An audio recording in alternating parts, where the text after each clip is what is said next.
Hello everyone, welcome to my judiciary. Uh, Today we will discussing about the Telangana Probation of Offenders Act 1936. ఇవి ఎందుకు చదవాలి అంటే మన upcoming exam APP ఉంది కదా, అసిస్టెంట్ పబ్లిక్ ప్రాసిక్యూటర్. ఇది Telangana probation of offenders act కాబట్టి చదువుతున్నాం. పర్టికులర్ స్టేట్ది వేరే వేరే ఉంటాయి. అయితే మన తెలంగాణకి Telangana probation of offenders act అని ఉంది. అలానే ఆంధ్రాకి చూస్తే Andhra Pradesh probation of offenders act అని ఉంటుంది. ఇలానే ప్రతి ఒక్క స్టేట్కి ఇలా పర్టికులర్ సపరేట్ యాక్ట్ ఉంటుంది. దానికి స్టేట్ యాక్ట్ అంటాం కదా. అదే ఏం చేస్తున్నారంటే చాలామంది స్టూడెంట్స్ అయితే ప్రొబేషన్ ఆఫ్ అఫెండర్స్ యాక్ట్ అనేసరికి ఏదైనా చూసుకుంటున్నారు. ఓకే, అయితే వేరే స్టేట్స్ది లేకపోతే ఏదైనా మన రాజస్థాన్ లేకపోతే గుజరాత్ అలా కూడా ఉన్నాయి యాక్ట్స్, అవి చూస్తున్నారు. ఆ యాక్ట్స్కి ఈ యాక్ట్స్కి డిఫరెన్స్ ఉంది. ఓకేనా, చాలా డిఫరెన్స్ ఉంటుంది. ఎందుకంటే పర్టికులర్ ఏరియాకి ఏం సిచ్యువేషన్స్ ఉంటాయి దానికి చూసి అలా అఫెండర్స్ ఎలా ఉంటారో అది ఒక్కొక్క సిచ్యువేషన్ జైల్స్ అఫెండర్స్ని చూసి పర్టికులర్ ఈ యాక్ట్స్ తయారు చేస్తారు. మన స్టేట్ యాక్ట్స్, లోకల్ యాక్ట్స్ అంటాం దానికి. ఓకే, ఇది Telangana probation of offenders act 1936 ఇది. ఓకే, మన తెలంగాణలోనే అప్లికేబుల్ అవుతుంది. ఫస్ట్ పాయింట్ వచ్చేసరికి ఓకే, ఇందులో ఓవర్వ్యూ చూడాలి అంటే మన Telangana probation of offenders act 1936 act number వచ్చేసరికి 3 of the 1937. Okay, act number 3 గుర్తుకు పెట్టుకోండి. ఓకే, ఇందులో ఎన్ని సెక్షన్స్ ఉన్నాయి అంటే 15 సెక్షన్స్ ఉన్నాయి. ఓకే, మన ప్రొబేషన్ ఆఫ్ అఫెండర్స్ యాక్ట్లో 15 సెక్షన్స్ ఉన్నాయి. ఆ యాక్ట్లో 15 సెక్షన్స్ ఉన్నాయి. మరి ఈ యాక్ట్ ఫోర్స్లో ఎప్పుడు వచ్చింది? ఫస్ట్ అయితే ఫోర్స్లో 1936 యాక్ట్ కదా, 1937లోనే వచ్చింది. బట్ మన ఆంధ్ర అండ్ తెలంగాణ కలిసి ఉండే కదా అప్పుడు. అయితే పార్టీషన్ కాలేదు మన స్టేట్ది. అయితే పార్టీషన్ అయిన తర్వాత ఎప్పుడు వచ్చింది ఫోర్స్ అంటే సెకండ్ జూన్ 2014లో ఇవి ఫోర్స్లో వచ్చింది. ఓకే, ఇవి రాద్దాం. ఓవర్వ్యూ వచ్చేసరికి ఇవి సెక్షన్స్ ఉన్నాయి. ఏమేమి సెక్షన్స్ ఏం చెప్తున్నాయి అంటే ఫస్ట్ ఏముంది, సెక్షన్ 1 ఉంది, short title, extend and commencement ఉంది. సెకండ్లో ఇంటర్ప్రిటేషన్ క్లాజ్. థర్డ్లో power of a court to release the certain ఒఫెండర్స్ని చూపిస్తున్నాం. ఓకే, ఫోర్త్లో కూడా పవర్ ఆఫ్ ఎ కోర్ట్. ఇవి థర్డ్ అండ్ ఫోర్త్ సెక్షన్ ఏంటి అంటే పవర్ ఆఫ్ ఎ కోర్ట్స్ది చూపిస్తున్నాం. సర్టెన్ ఒఫెండర్ ఆఫ్టర్ అడ్మోనిషన్ తర్వాత కొందరిది ఏంటి అంటే probation of a good conduct చూసి చెప్తున్నాం. ఓకే, ఫిఫ్త్లో ఏంటి, procedure in a case submitted by the magistrate not empowered to act under the section 3 and 4. Okay, powers of appellate court 6లో ఉంది. 7లో ఏంది, procedure in a case of the offender filing to observation ఉంది. Okay, 7లో. మరి 8లో ఏంటి అంటే provision as to be a bonds. Okay, 8 ఏం చెప్తుంది అంటే బౌన్స్ ఎలా తీసుకోవాలి. ఓకే, మన సిఆర్పిసిలో బెయిల్ అండ్ బెయిల్ బౌన్స్ చదవలేమా, అవేవి అయితే ఆ ప్రొసీజరే యూజ్ చేయాలి అనేసి చెప్తుంది. Okay, appointment of a probation ఆఫీసర్స్ని ఎలా అపాయింట్ చేయాలి, ఎవరు అపాయింట్ చేస్తారు అనేసరికి సెక్షన్ 9 అంటుంది. 10 ఏమంటుంది, duties of a probation officers the duties ఏంటి, అవి variation of a condition of a probation and the discharge of a bounce executed by offender. అయితే వేరియేషన్ బౌన్స్లో ఏమేమి వేరియేషన్ ఉంది అవి. 11 సెక్షన్ 12 ఏమంటుంది, ఎఫెక్ట్ ఆఫ్ ఏ వేరియేషన్. మరి చేంజెస్ చేస్తే ఏదన్నా వేరియేషన్ చేస్తే బౌండ్లో దాని ఎఫెక్ట్ ఏముంటుంది అనేసరికి 12 అంటుంది. 12A ఏమంటుంది అంటే removal of a disqualification. Okay, attaching to the conviction for offences. 12A. 13లో ఏంటి, power of a state government to make the rules అనేసరికి 13 చెప్తున్నాం. 14 saving of the operation of a certain enactments, saving clauses అన్నట్టు. Okay, 14లో saving of a jurisdiction of a high court గురించి చెప్తుంది section 15. Okay, ఇక్కడ చూడండి, probation of offenders act 1936 act number ఏంటి అంటే 3 ఆఫ్ ది 1973 యాక్ట్. ఓకే, ఎప్పుడు ఫోర్స్లో వచ్చింది అంటే ఇక్కడ రాసుకుందాం.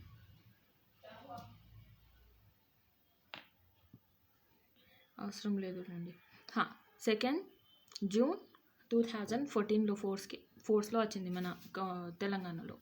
ఓకే. ఇంకా ఎన్ని సెక్షన్స్ అంటే 15 సెక్షన్స్ ఉన్నాయి. ఇందులో చాప్టర్స్ లేవు. ఓకే, చలో స్టార్ట్ చేద్దాం. First short title and the extent and commencement ఏమంటుంది అంటే ఈ యాక్ట్ని Telangana probation of offenders act అంటాం. 1936 ఇది మన హోల్ ఆఫ్ తెలంగాణలో ఎక్స్టెండ్ అవుతుంది. Okay, state of Telangana. అదే సేమ్ ఆంధ్రప్రదేశ్ ఉంటే ఆంధ్రప్రదేశ్లో ఉంటుంది. ఓకే, ఫస్ట్ సెక్షన్ అంటుంది. సెక్షన్ 2లో ఉంది అంటే ఇంటర్ప్రిటేషన్ క్లాజ్. అయితే డెఫినేషన్ క్లాజెస్ ఉంటాయి కదా అవి అన్నట్టు. ఇక్కడ 2Aలో ఏముంది, కోడ్ మీన్స్ ఇక్కడ ఈ యాక్ట్లో మేము కోడ్ అని చదువుతాం కదా, ఆ కోడ్ అంటే మీనింగ్ ఏంటి అంటే క్రిమినల్ ప్రొసీజర్ కోడ్ అని చెప్తున్నాం. 1898 అయితే మన 1973 అమెండ్మెంట్ అయి వచ్చింది కదా మనకు. 1973 క్రిమినల్ లా ఇప్పుడు చదువుతాం కదా మేము, క్రిమినల్ ప్రొసీజర్ కోడ్. ఇవి పాత యాక్ట్ కాబట్టి ఇక్కడ చేంజెస్ లేవు. ఓకే, అయితే కోడ్ అంటే సిఆర్పిసి 1989 అన్నా లేకపోతే 1973 మన క్రిమినల్ ప్రొసీజర్ కోడ్ గురించి అంటున్నాం. ఓకే, ఈ యాక్ట్లో ప్రొబేషన్ ఆఫ్ ది అఫెండర్ యాక్ట్స్లో ఏదైనా డెఫినేషన్స్ డిఫైన్ లేవు. అవి ఎక్కడి నుంచి తీసుకోవాలి అంటే మేము క్రిమినల్ ప్రొసీజర్ కోడ్ నుంచి తీసుకోవాలి అని చెప్తుంది మన యాక్ట్ 1898లో. ఓకే, సెక్షన్ 2 అయిపోయింది. ఇందులో రెండు సెక్షన్స్ ఉన్నాయి. ఓకే, ఇక్కడ చూసేసరికి డేట్ ఉంది చూడండి. ఓకే, కంబైన్ స్టేట్ వచ్చేసరికి మళ్ళీ 2nd June 2014 has been adopted to the state of Telangana. అవి గుర్తుపెట్టుకుంటే చాలు. ఓకే, సెక్షన్ 3 ఏం మాట్లాడుతుంది, power of a court to release the certain offender after the అడ్మానిషన్. Court ఏం చేస్తుంది అంటే అఫెండర్ ఆఫ్టర్ అడ్మానిషన్ తర్వాత రిలీజ్ చేస్తుంది. ఓకే, ఆ అడ్మానిషన్ అంటే ఇప్పుడు పెట్టినాం అనుకోండి జైల్లో అయినా ఒక ప్లేస్లో, అది ఎందుకు రిలీజ్ చేస్తుంది కోర్ట్ అంటే వాళ్ళది ఏజ్ చూస్తుంది, క్యారెక్టర్ చూస్తుంది, యాంటీసిడెంట్స్ చూస్తుంది, ఫిజికల్ ఆర్ మెంటల్ కండిషన్ చూసి వాళ్ళకు రిలీజ్ చేస్తుంది. ఓకే, ఇప్పుడు సెక్షన్ 3 డీటెయిల్గా చదువుతాం. In any case in which a person is found guilty of the offense of a theft, ఏదైనా పర్సన్ గిల్టీ అనేసరికి తెలిసింది మనకు ఆఫెన్స్ కమిట్ చేసిండు అనేసి తెలిసింది. ఆ ఆఫెన్సెస్ ఏంటి అంటే థెఫ్ట్ అయినా, ఓకే, డిస్హానెస్ట్ మిస్అప్రాపరేషన్ అయినా లేకపోతే చీటింగ్ అయినా అది పనిషబుల్ ఉంది. ఎక్కడ అంటే మన ఐపీసీలో, లేకపోతే ఎనీ అదర్ లాలో పనిషబుల్ ఉంది. ఓకే, దాని పనిష్మెంట్ ఎంత ఉంది అంటే నాట్ మోర్ దెన్ 2 years ఉంది. ఓకే, ఇక్కడ మీరు 2 years అని గుర్తుపెట్టుకోండి. 2 years ఉంది. ఓకే, 2 years ఇంప్రెస్మెంట్ ఉంది and no previous conviction.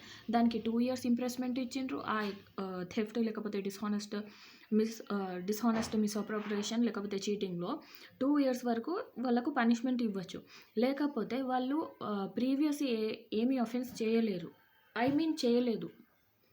Okay, అయితే ప్రీవియస్గా వాళ్ళు ఏమీ అఫెన్స్ చేయలేదు. ఈ కండిషన్స్లో ఏం చేస్తారు చూసి, ఓకే, అవి కోర్ట్ ఏం చేస్తారు చూసి, కోర్ట్ చూసి ఏమేమి చూడాలి ఇక్కడ అంటే ఆ పర్సన్ ఫస్ట్ గిల్టీ ఉందా లేదా, ఏంటి think fit, have regarding the age చూస్తారు. ఆ ఒఫెండర్ది ఏజ్, క్యారెక్టర్ ఎలాంటి, ఏజ్ ఎంత ఉంది, యాంటీసిడెంట్స్ ఏంటి, ఫిజికల్ ఆర్ మెంటల్ కండిషన్ ఏముంది ఆ ఒఫెండర్ది.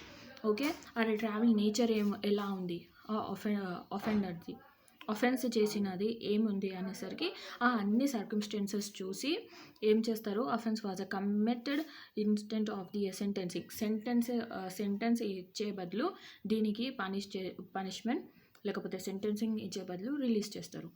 Release him after a due అడ్మానిషన్ పెట్టి రిలీజ్ చేస్తారు. ఓకే, సెక్షన్ 3 అన్నది ఇది.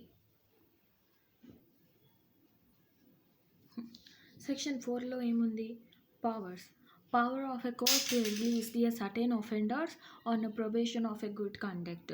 ఇక్కడ అఫెండర్ది గుడ్ కండక్ట్ చూసి రిలీజ్ చేస్తారు. కోర్ట్ దగ్గర పవర్ ఉంది అన్నట్టు. ఓకే, ఎలా ఉంది సెక్షన్ అవి చూద్దాం. When any person not under the 21 years of age is found guilty. ఒక పర్సన్ 21 ఇయర్స్ ఏజ్ లేదు ఆయనకు, ఆయన గిల్టీగా ఫౌండ్ అయ్యిండు. ఓకే, అది పనిషబుల్ విత్ ది ఇంప్రెస్మెంట్. ఎంత ఉంది ఆ ఆఫెన్స్కి పనిషబుల్, ఎంత పనిష్మెంట్ ఇవ్వాలి అంటే 7 ఇయర్స్ వరకు ఇవ్వచ్చు. ఓకే, దానికన్నా ఎక్కువ ఇవ్వలేము ఇక్కడ. అయితే ఆ ఆఫెన్స్లో పర్టికులర్ ఆయన అరెస్ట్ అయిన తర్వాత గిల్టీగా ఫౌండ్ అయ్యిండు. ఆ పర్సన్ది ఏజ్ 21 ఇయర్స్ ఉంది. ఆ ఆఫెన్స్కి పనిష్మెంట్ ఎంత ఇస్తారు అంటే అప్ టు 7 ఇయర్స్ వరకు ఇస్తారు. Okay, first one, when any person under the 21 years of the age or any woman is found guilty of the offense not punishable with a death or a transportation. First ఏమంటున్నాం, okay 21 year కన్నా ఎక్కువ ఉంది first పాయింట్లో. Second పాయింట్లో women ఉంది, 21 years కన్నా తక్కువ ఉంది ఏజ్ పర్సన్ అంటే అక్యూజ్డ్ లేకపోతే అఫెండర్ది. ఓకే, అది దానికి పనిష్మెంట్ ఏమి ఇవ్వలేము ఇక్కడ. విమెన్ అండ్ 21 ఇయర్ కన్నా తక్కువ ఉన్న పర్సన్ ఏంటంటే అది నాట్ పనిషబుల్. అయితే వాళ్ళకు డెత్ పనిష్మెంట్ లేదు, లేకపోతే ట్రాన్స్పోర్టేషన్ ఆఫ్ లైఫ్ కూడా లేదు. ఆ కండిషన్లో ఏం చేస్తామంటే no previous conviction is proved. అయితే వాళ్ళకు ప్రీవియస్ కన్విక్షన్ కూడా ప్రూవ్డ్ లేదు, అయితే ప్రూవ్ కాలేదు. అవి చూసిన తర్వాత ఏం చేస్తారు, court if it is appears to the court, ఇలా కోర్ట్కి అనిపిస్తే ఈ పర్సన్ ఫౌండ్ ఉంది, గిల్టీ ఉన్నాడు అనేసరికి అప్పుడు ఆ సిచ్యువేషన్లో ఏం చేస్తారు, ఏజ్ చూస్తారు, క్యారెక్టర్ చూస్తారు, యాంటీసిడెంట్స్ చూస్తారు, or a physical or a mental condition of the offender and to be a circumstances in which the offence was is committed. అవి age, character, antecedent, mental and physical conditions అవి అన్నీ చూసిన తర్వాత ఏం సర్కమ్స్టెన్సెస్లో, ఏం పరిస్థితిలో ఆయన అఫెన్స్ కమిట్ చేసిండు అవి చూస్తారు. చూసిన తర్వాత ఏం చేస్తారు అంటే రిలీజ్ చేస్తారు. Okay, release on a probation of a good conduct the court may instead of a sentencing. అయితే సెంటెన్స్ ఇచ్చే బదులు ఆయనకి రిలీజ్ చేస్తున్నారు on a probation of a good conduct మీద. ఓకే, మన సెక్షన్ ఇవి అంటుంది. Directing that he be is a hell on his entering into the bond with. అయితే బాండ్ తీసుకొని విత్ ఆర్ బాండ్ తీసుకోవాలి, విత్ ఆర్ వితౌట్ ష్యూరిటీగా తీసుకోవచ్చు. ఎప్పుడు రావాలి అనేసి ఇవిలా కండిషన్స్ ఉంటాయి కదా, అది ఫుల్ఫిల్ చేయాలి అన్నట్టు. Okay, such a period. ఇక్కడ లాస్ట్ సెకండ్ లైన్లో చూడండి, థర్డ్ లైన్లో called upon during such a period not exceeding the 3 years as the court may directing and the means the time to keep the peace and be is a good behavior. ఇక్కడ time వచ్చేసరికి not exceeding 3 years అనేసరికి ఉంది, mark చేసుకోండి. Okay, provided that court shall not direct the release of the offender under this section unless it is satisfied that the offender or one of his surety has a fixed place. అయితే court ఏం చేస్తుంది అంటే ఆ ఒఫెండర్ది లేకపోతే ఆయనకి surety ఎవరిస్తున్నారో ఆ person offender particular ఒక ప్లేస్లో ఉంటారు అనేసరికి తెలిస్తేనే ఆ సిచ్యువేషన్లో, ఆ కండిషన్లో రిలీజ్ చేస్తారు. ఒకవేళ వాళ్ళకు పర్టికులర్ ప్లేస్ లేదు, వాళ్ళు ఉండేది ఎక్కడ మనకు తెలియదు అంటే పర్టికులర్ ప్లేస్ లేదు, అయితే పర్మనెంట్ ప్లేస్ అంటాం కదా, పర్మనెంట్ రెసిడెన్స్ ఐడి ఏం లేదు వీళ్ళకు, అయితే ఆ కండిషన్లో రిలీజ్ చేయరు. ఓకే, టెంపరీ ఉందనుకోండి, టెంపరీ కొన్ని రోజులు ఇటు అటు అంటే ఆ సిచ్యువేషన్లో రిలీజ్ చేయరు. ఓకే, కోర్ట్ చేయరు. where the offender referred to the subsection 1 is under the 24 years of the age. అయితే subsection 21కి రెఫర్ చేసి ఇప్పుడు 24 ఇయర్స్ది ఉన్నాడు age offenderది. The court may make a supervision order directing that the offender shall be is under the supervision of such a probation officer as may be is named in the order during the period specified therein and the imposing a such ఇక్కడ ఉంది imposing a such a wait imposing such a order other condition for the securing such a supervision as may be is specified in the order. Subsection 2 ఏమంటుంది section 4ది అయితే ఇక్కడ offender ఎంత ఉన్నాడు age అంటే under 24 years వరకు ఉన్నాడు offender the age. ఆ కండిషన్లో కోర్ట్ ఏం చేస్తుంది ఇక్కడ ఒక ప్రొబేషన్ ఆఫీసర్కి డైరెక్ట్ ఇస్తుంది, ఆర్డర్ ఇస్తుంది కే ఈ పర్సన్ మీద అఫెండర్ మీద చూస్తూ ఉండు అంటాం కదా, అయితే నజర్ రహో అండ్ సంథింగ్ అలానే ఆ ఒఫెండర్ ఎక్కడ ఉంటాడు ఏం చేస్తాడు దాని మీద అన్ని ఫోకస్ సూపర్విజన్ ఉండాలి. ఓకే,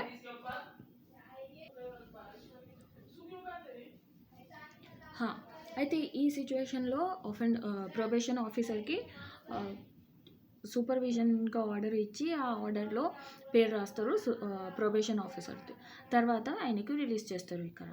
ఓకే, ఎందుకంటే ఏజ్ 24 ఇయర్స్ ఉంది, అక్కడ సబ్సెక్షన్ 1లో 21 ఇయర్స్, ఇక్కడ 24 years. Okay, provided that the period so specified shall not extend beyond the date of which in the opinion the court the offender will attain the age of a 25 years. 24 years ఉన్న వ్యక్తి 25 years కన్నా ఎక్కువ ఉండదు. ఇక్కడ just age mention చేసినాం కదా, అది గుర్తుకు పెట్టుకోండి. ఓకే, నాట్ ఎక్సీడింగ్ ది అబియార్డ్ ద పీరియడ్ సో స్పెసిఫైడ్ అనేసి ఉంది కదా మన సబ్సెక్షన్ 1లో. ఓకే, అది 25 ఇయర్స్ కన్నా ఎక్కువ కావద్దు ఆ అఫెండర్ది. ఓకే, సబ్సెక్షన్ 3లో ఏముంది, a court make a supervision order under the subsection 2 shall requires the offender before he released to enter into a bond. అయితే సేమ్ సిచ్యువేషన్, అయితే ఆ అఫెండర్కి రిలీజ్ చేసే ముందు ఆయన బాండ్ ఇవ్వాలి. ఆ బాండ్ ఎలా ఉంటుంది అంటే with or without a surety ఉంటుంది. ఓకే, ఏం కండిషన్స్ ఉన్నాయి ఆ బాండ్లో అది ఫుల్ఫిల్ చేయాలి. ఓకే, ఇంకా ఏంటంటే ఆ బాండ్లో ఇంకా వేరే కండిషన్స్ కూడా అడిషనల్ కండిషన్స్ కూడా యాడ్ చేయొచ్చు.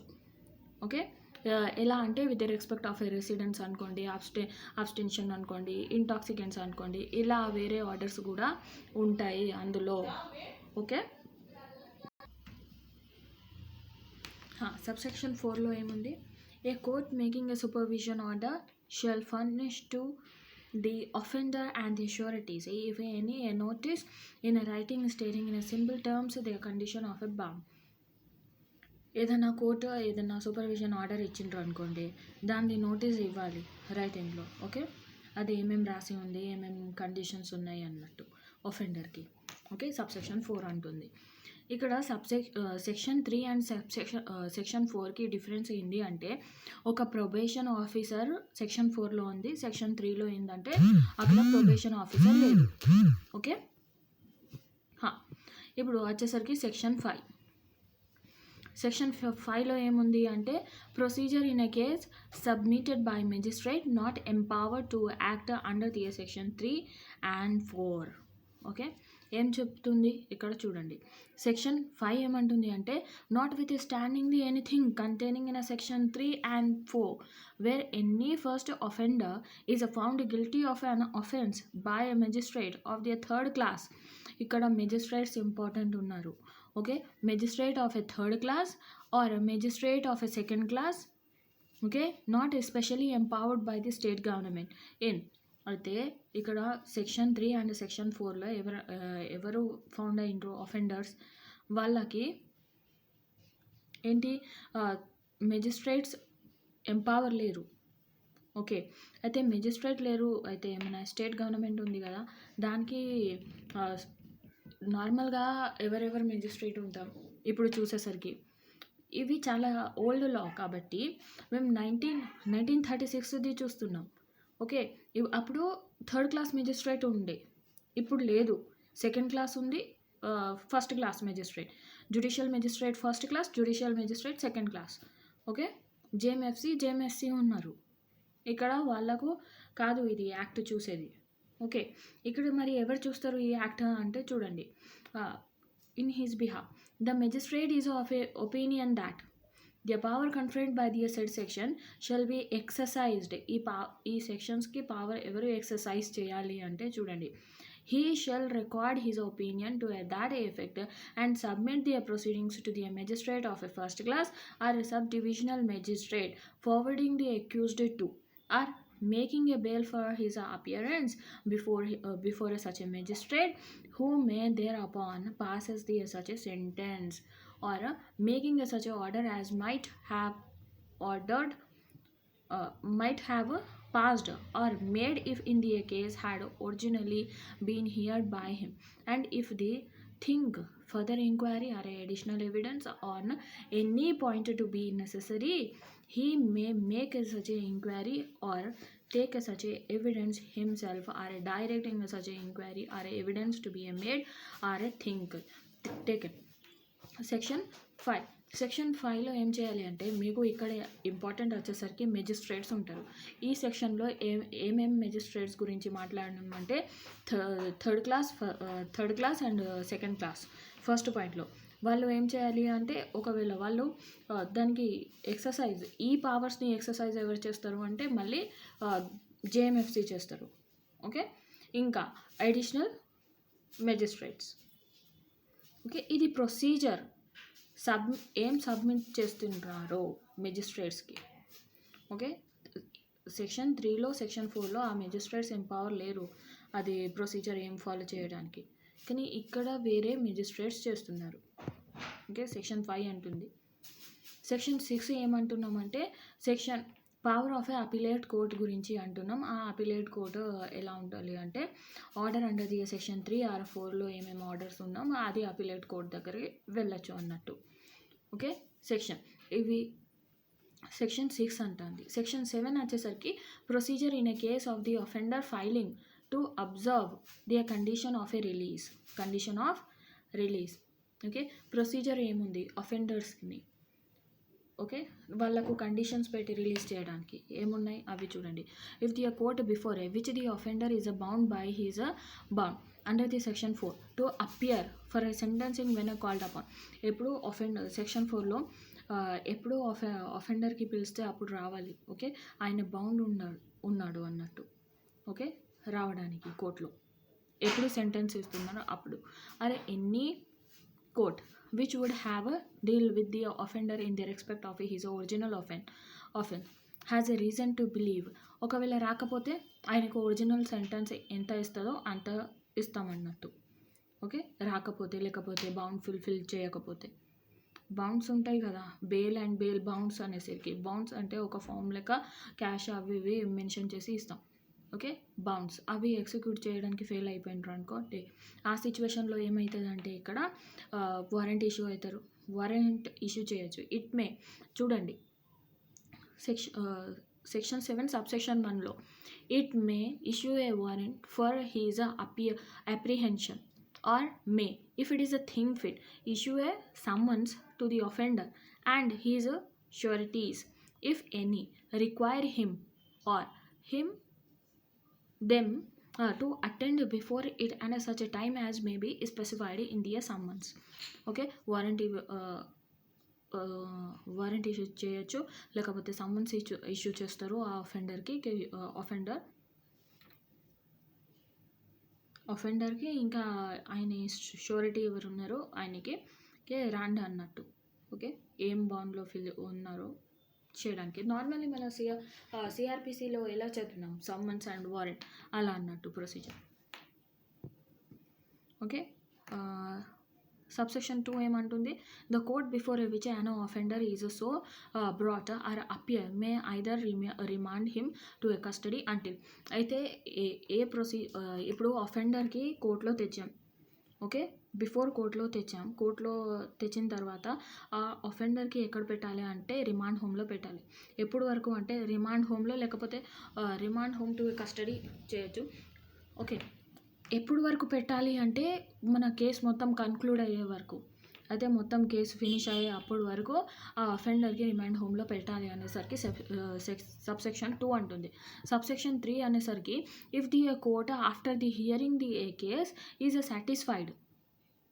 satisfied that offender has failed to observe any of the condition of the bound or bounds executed by him, it may further. ఒకవేళ అఫెండర్కి రిలీజ్ చేసినాం, ఆయన బౌండ్ ఫుల్ఫిల్ చేయడానికి ఫెయిల్ అయిపోయింది. ఓకే, ఏం conditions ఉన్నాయి అవి ఎగ్జిక్యూట్ చేయడానికి ఫెయిల్ అయిపోయాడు. ఆ సిచ్యువేషన్లో ఏం చేస్తామంటే ఆయనకు సెంటెన్స్ ఇస్తాం. ఫస్ట్ ఒకవేళ ఒరిజినల్ ఆఫెన్స్ చేస్తే ఎంత ఇస్తాం, సెంటెన్స్ అంతేనే సెంటెన్స్ ఇస్తాం. అయితే ఇంప్రెస్మెంట్, ఫైన్ ఏముంటాయి అవి సెంటెన్స్ అంటాం దానికి. ఓకే, అవి. సెకండ్ చేసేది ఏముంది చూడండి. Without prejudice to the continuing in a force bound or bounds imposing upon him in the respect of the first such a fail the penalty not exceeding the amount of. దానికి penalty ఎంత పెడతామంటే 50 rupees పెడతాం. ఇక్కడ 50 rupees important కాబట్టి 50 rupees రాసుకోండి. Okay, original offence but in a no case exceeding a 50 rupees. Okay, 50 rupees అవి important, అవి చూసుకోండి. సబ్సెక్షన్ 4 ఏమంటుంది, if a penalty imposed under the sub clause B of subsection 3 okay is not paid. ఇప్పుడు 50 rupees కూడా కట్టకపోతే ఏం చేయాలి అవి చూడండి. Such a period as the court may fix the court may sentence the offender for the original offence. లేకపోతే అది original offence ఏముంటుందో అది ఇవ్వచ్చు. 50 రూపీస్ కట్టాలి ఫైన్ లెక్క. లేకపోతే అవి కూడా కట్టకపోతే ఒరిజినల్ ఆఫెన్స్ ఏముంటుంది, ఒరిజినల్ సెంటెన్స్ ఏముంటుందో అది ఇస్తారు. సబ్సెక్షన్ 4 అంటుంది. Section 8 provision has to be a bounds. Provision has to be a bounds అనేసరికి మన సెక్షన్ 8 అంటుంది. The provision of a section 120 to 126, 126A, 406A and C section 514. ఇక్కడ 514 కాదు అండి, ఇది 414 ఉండొచ్చు. 414A బికాజ్ ఇక్కడ మన సిఆర్పిసి అంటే కోడ్ కదా, కోడ్లో మనకు సెక్షన్స్ ఎన్ని ఉన్నాయి, 484 వరకే సెక్షన్స్ ఉన్నాయి. కానీ ఇక్కడ కొంచెం ప్రింటింగ్ మిస్టేక్ కావచ్చు, మీ బేరాక్స్లో కూడా ఒకసారి క్రాస్ చెక్ చేసుకోండి. ఓకే, 414, 441 మన సిఆర్పిసిలో బెయిల్ అండ్ బెయిల్ బౌండ్స్ ఏమున్నాయో అలా ప్రొసీజర్ నడుస్తుంది. ఎలా షూరిటీస్ అవి తీసుకుంటాం అన్నట్టు సెక్షన్ 8 అంటుంది. ఓకే, సెక్షన్ 9 ఏమంటుంది అంటే అపాయింట్మెంట్ ఆఫ్ ఏ ప్రొబేషన్ ఆఫీసర్ని ఎలా అపాయింట్ చేయాలి, ఎవరు అపాయింట్ చేయాలి అన్నట్టు మన సెక్షన్ 9 అంటుంది. సెక్షన్ 9లో ఏముంది అంటే ఎవరు అపాయింట్ చేస్తున్నారు, ప్రొబేషన్ ఆఫీసర్ని. ప్రొబేషన్ ఆఫీసర్ని అపాయింట్ చేసేది ఎవరు అంటే మన state government. Okay, A probation officer named in the supervision order may be any person. Probation officer ఎవరు ఉండొచ్చు. ఓకే, ఆ పర్సన్ ఎవరు ఉండొచ్చు అంటే ఎనీ పర్సన్కి, ఏదైనా పర్సన్కి అపాయింట్ చేయొచ్చు. ఓకే, ఫస్ట్ పాయింట్ అంటుంది. స్టేట్ గవర్నమెంట్ అపాయింట్ చేస్తుంది, అది ఎవరైనా ఉండొచ్చు. First point. ఏలో. బిలో ఏముంది అది చూడండి. Okay,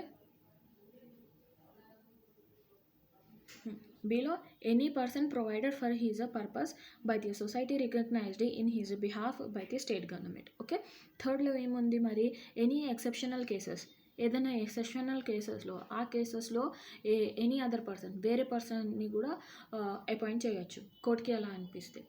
okay, opinion of the court ఉంది. ఇది ఇఫ్ వేరే పర్సన్ ఫిట్ ఉంది యాక్ట్ కోసం. అయితే ప్రొబేషన్ ఆఫ్ స్పెషల్ సర్కమ్స్టాన్సెస్లో వేరే పర్సన్స్కి అపాయింట్ చేయొచ్చు ప్రొబేషన్ ఆఫీసర్ లెక్క. ఓకే, ఎక్స్ప్లెనేషన్ అంటుంది. A probation officer may be a person of either sex. అయితే ప్రొబేషన్ ఆఫీసర్ మేల్ కూడా ఉండొచ్చు, ఫీమేల్ కూడా ఉండొచ్చు. ఓకే, ఎక్స్ప్లెనేషన్ అంటుంది ఇక్కడ.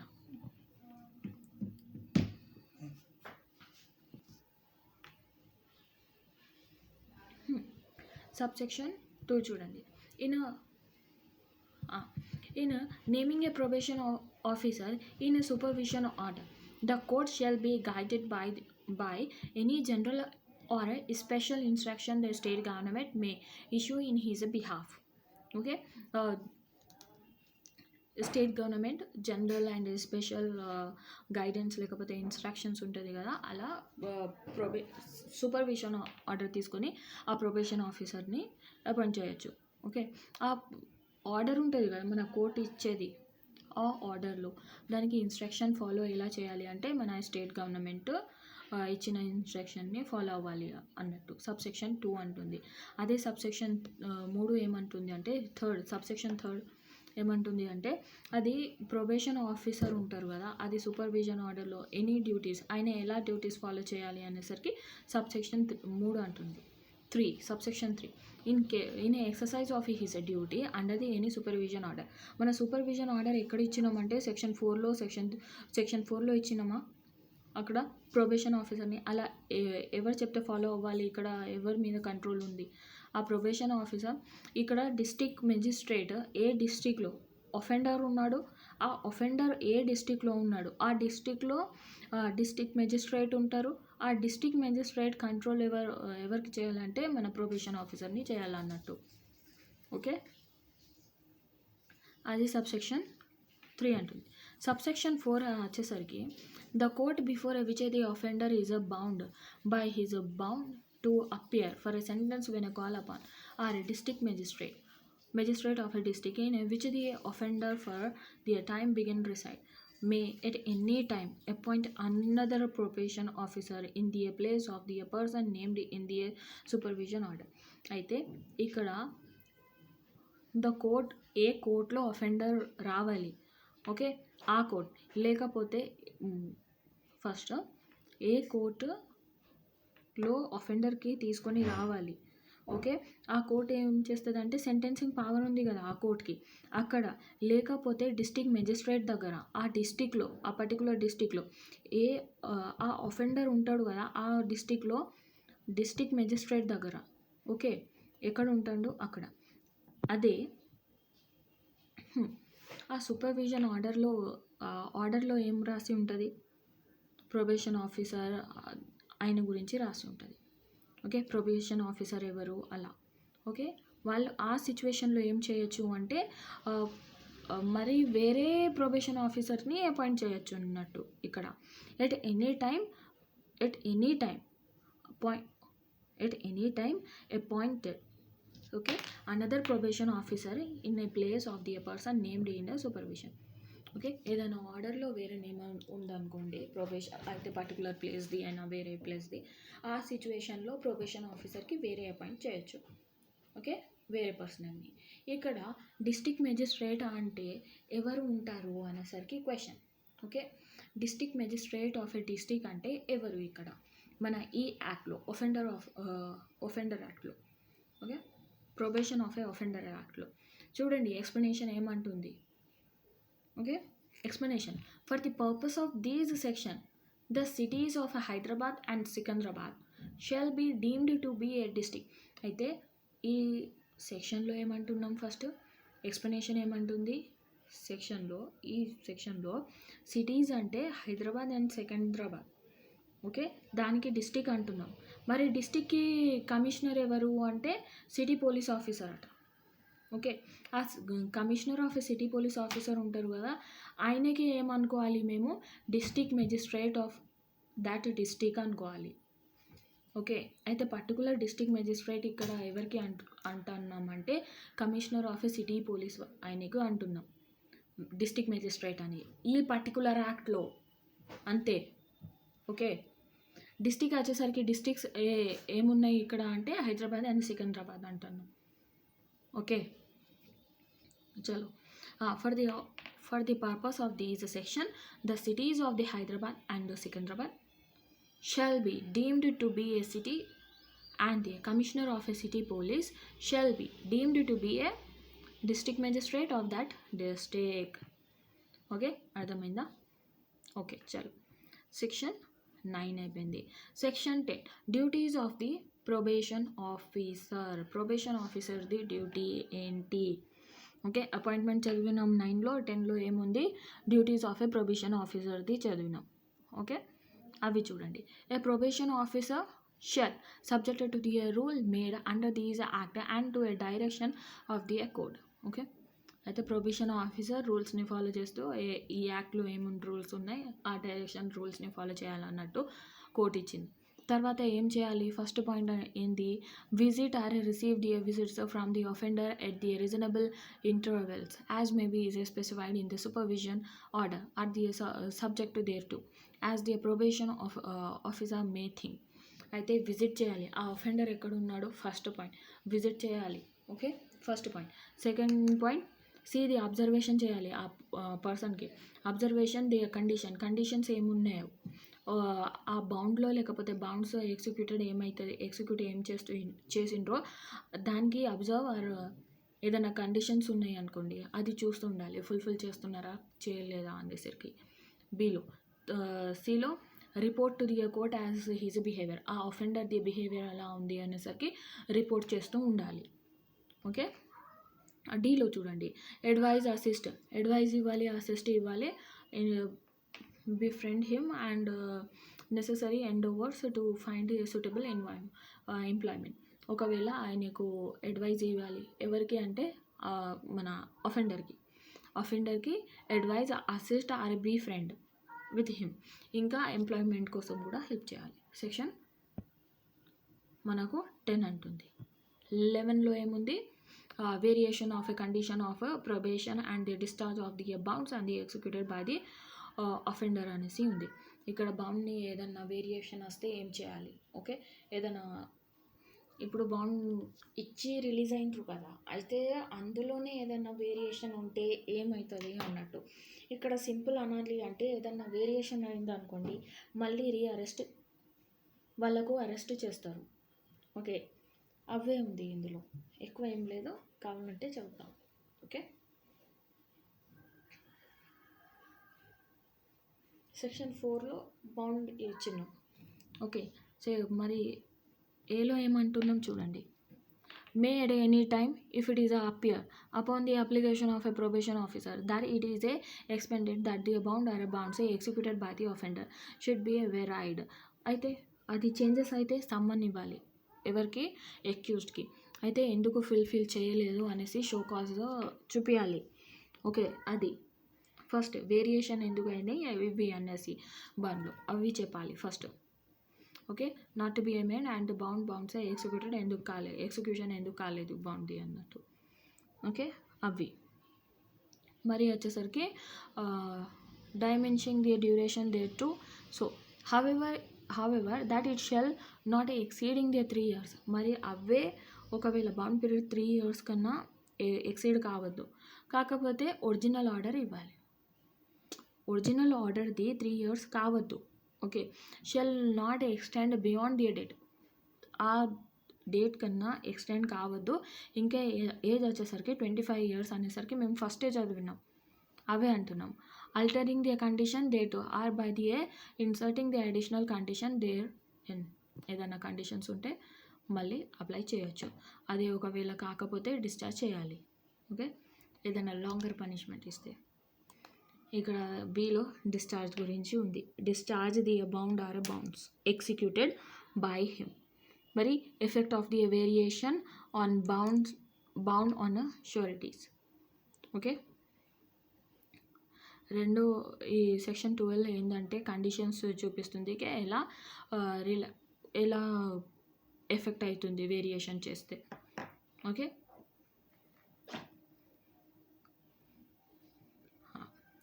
సెక్షన్ 12, 13లో ఓకే 14, 15 ఏమేమి వేరియేషన్స్ ఉన్నాయి ఇప్పుడు చూద్దాం. Which any condition is a bond is relaxed under the provision of a section 11 the condition as so relaxed and not the original condition shall be is a binding on the sureties to the bond. ఒకవేళ condition fulfil చేయకపోతే లేకపోతే original conditions ఉన్నాయి, బాండ్లో మించి release చేస్తే దానికి conditions ఉంటాయి కదా. ఒకవేళ అది రిలీజ్ కాకపోతే ఒరిజినల్ కండిషన్స్ ఏముంటాయో అవి షూరిటీ మీద పెట్టాము అనేసరికి చెప్తున్నారు ఇక్కడ. ఓకే, ఒకవేళ ఫుల్ఫిల్ చేస్తే ఆ కండిషన్ ఫుల్ఫిల్ చేస్తే మరి షూరిటీస్కి మళ్ళీ ఎందుకు ఇస్తాం? ఓకే, ఒరిజినల్ కండిషన్స్ ఏంటో. where any condition in a bound is made more onerous under the provision of a section 11, such a condition shall not be a binding in the more onerous from form on any surety.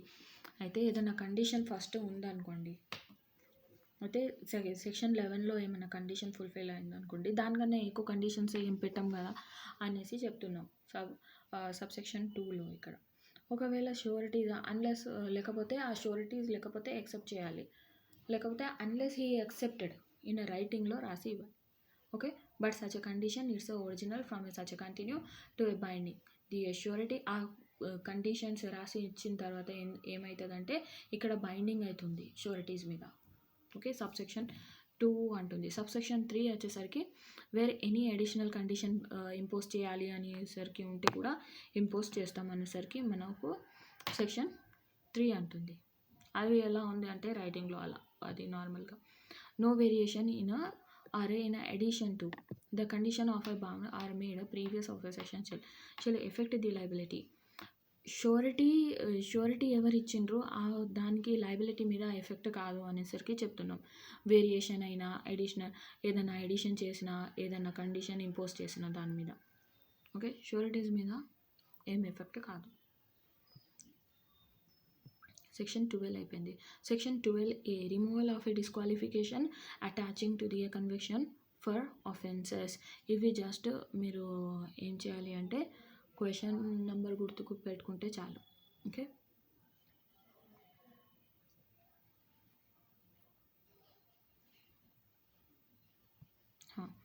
Section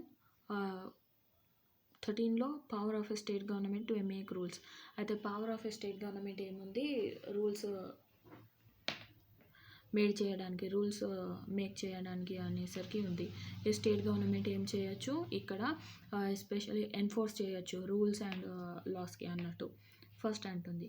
second అనేసరికి ఏదైనా particular are without prejudice to generally forcing the power. ఏదైనా power ఉంటే కూడా force చేయొచ్చు. Okay, second point అంటుంది. Second పాయింట్లో ABC అవి ఉన్నాయి, ఒకసారి చూడండి. Any matter incident are appoint చేయొచ్చు. ఎవరికి అంటే ప్రొబేషన్ ఆఫీసర్కి, లేకపోతే రిమూవ్ చేయొచ్చు, రెసిగ్నేషన్ చేయొచ్చు అనేసరికి ఏ అంటుంది. బిలో ఏముంటుంది అంటే పేమెంట్ ఆర్ రిమ్యూరేషన్ ఆర్ ఎక్స్పెన్సెస్ గురించి చెప్తుంది ప్రొబేషన్ ఆఫీసర్కి. ఓకే, ఏదైనా కండిషన్ ఇంపోజ్ చేయాలి అన్నట్టు కూడా ఉంది. Which society may recognized for the purpose of a clause 1 and 2.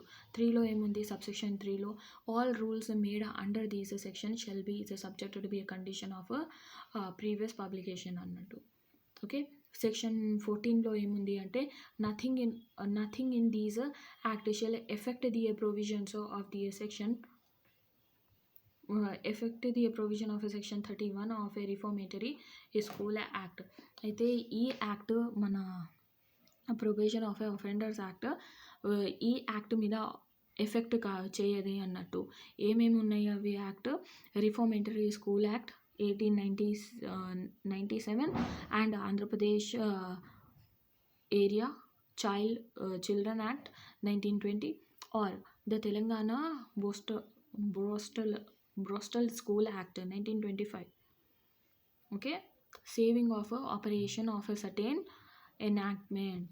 Section 12 section 14 section 15, the last section, nothing in this act shall be deemed in any way to affect or derogate from the jurisdiction of the high court.